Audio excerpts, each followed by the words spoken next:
সুপ্রিয় দর্শক, আসসালামু আলাইকুম। ইতিমধ্যে দাঁড়িয়ে রয়েছি চুয়াডাঙ্গা জেলার দর্শনা থানাধীন আন্দোলবাড়িয়া খাসপাড়া গ্রামে। এখানে কিন্তু থুকায় থুকায় ঝলছে বিদেশি থাই আম, কিন্তু থাই আমের যে নামটা রয়েছে কাটিমন আমে পরিচিত রয়েছে।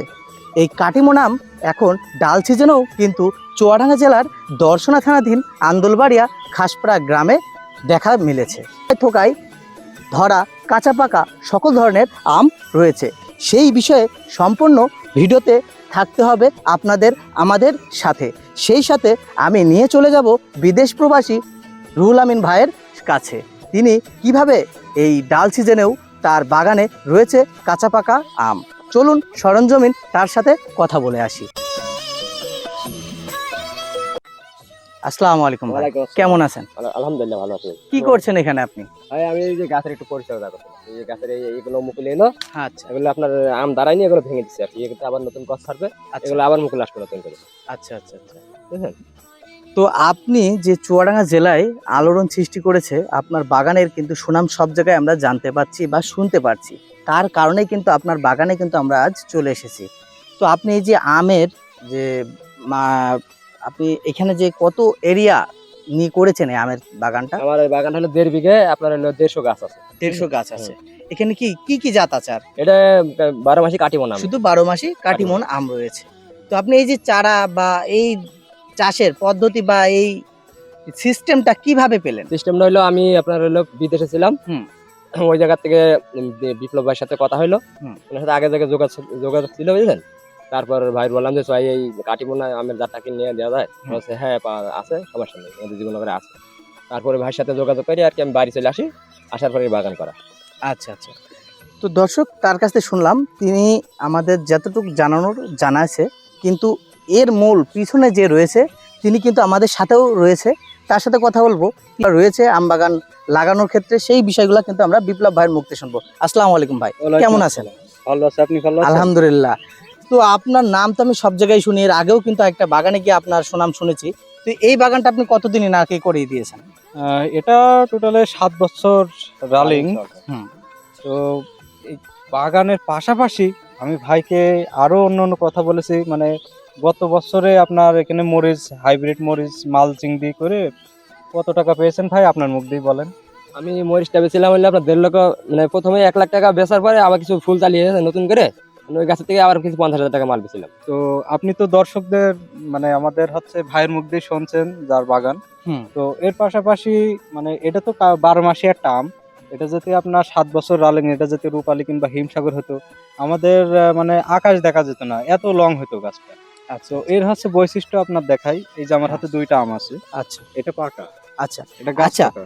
তো আপনার হাতে যেহেতু পাকা আম রয়েছে, আমরা একটু পাকা আমটা কেটে দেখা যাক বা এবং আমরা টেস্ট করে দেখতে চাই যে এটা কেমন মিষ্টি হচ্ছে বা কেমন হয়েছে, যদি আমাদের একটু দেখাতেন। এটা দেখাবো, দেখানোর পাশে আরো কিছু মানে তথ্য দিতে চাই। আচ্ছা বলুন আমাদের। দর্শকদের এই যে এই আমটা, আচ্ছা এটাই আম আছে অলরেডি, মানে সিজনেও ছিল। আচ্ছা, এই যে আমরা কিছু কিছু বাগানেও আমরা দেখেছি এই যে ব্যাগ বাঁধা, এই ব্যাগটা বাঁধা কারণটা কি যদি একটু আমাদের জানাতেন? এটা আমি ভাইয়ের পরামর্শ দিছিলাম, এই ব্যাগটার কারণে চুয়াডাঙ্গা জেলায় আপনার প্রায় 2 মাস ধরে পানি। আচ্ছা, এই পানি হওয়ার কারণে আপনার আমটাই পোকা হবে, আচ্ছা আর আচ্ছা। কালারটা ডিসকালার হয়ে যাবে, এই আমটা চলবে না। মানে আপনার পোকা হয়ে গেলে তো আর কেউ খাবে না আমটা। রাইট। তো এটা হচ্ছে কীটনাশক মুক্ত একটা আম বলতে পারেন আপনি। এই ব্যাগটার কারণে আপনার এই যে ফেরেশটা হবে, এই যে ফেরেশটা হবে, হলুদ হবে, আর কীটনাশক লাগবে না। মানে এর বৈশিষ্ট্য মানে শেষ নেই বলার।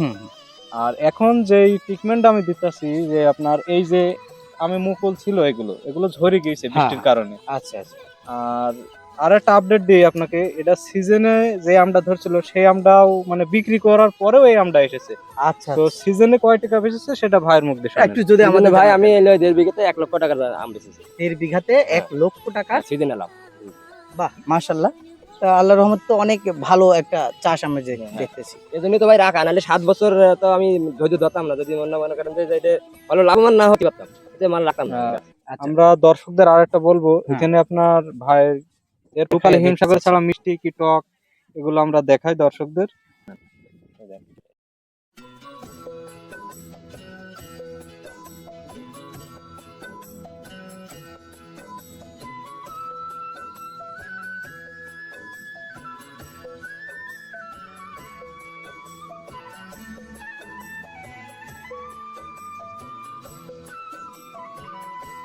এই বাগানে মনে করেন যে আমার এই বাগান থেকে এখন মেলা কথা আমাদের গ্রামে মানে লাগানোর জন্য ইয়ে আছে, তারপর আমি 500 বিঘা বাগান অলরেডি লাগাই দিয়েছি। আপনি নিজে হাতে লাগিয়ে হ্যাঁ, দিয়েছেন। নিজের হাতে লাগাই দিয়েছি। এবছরও 5 বিঘা জমি লাগানো হয়েছে। আচ্ছা, ধন্যবাদ ভাই। এই বিষয়ে যারা কৃষি উদ্যোক্তা রয়েছে, যারা ডিজিটাল চাষী, তাদের বিষয়ে একটুখানি ছোট ছোট করে যদি বলতেন। এখন লাগানোর ভাইয়ের মুখ বিষয়ে। দিয়ে তো শুনলেন যে 1 সপ্তাহ হয়নি আমার ওখান থেকে চারা নিয়ে এসে 4-5 বিঘে লাগানো হয়ে গেছে, তারও বেশি। তো এটা তো লস নেই, আমি দেখছি এই ডুবাগুলো বিক্রি হচ্ছে এবছরে মনে করেন একটা বাইরে। কথা, এবছরে যে মাল আমার আল্লাহ দিলে আছে, আশা করি যে বর্তমান যে বাজার, এই বাজারে বেচলেও আমার 3 লাখ টাকা দাম আছে আলহামদুলিল্লাহ। এই বিষয়ে একটু বলে দেন যদি ইয়াং জেনারেশন যারা রয়েছে।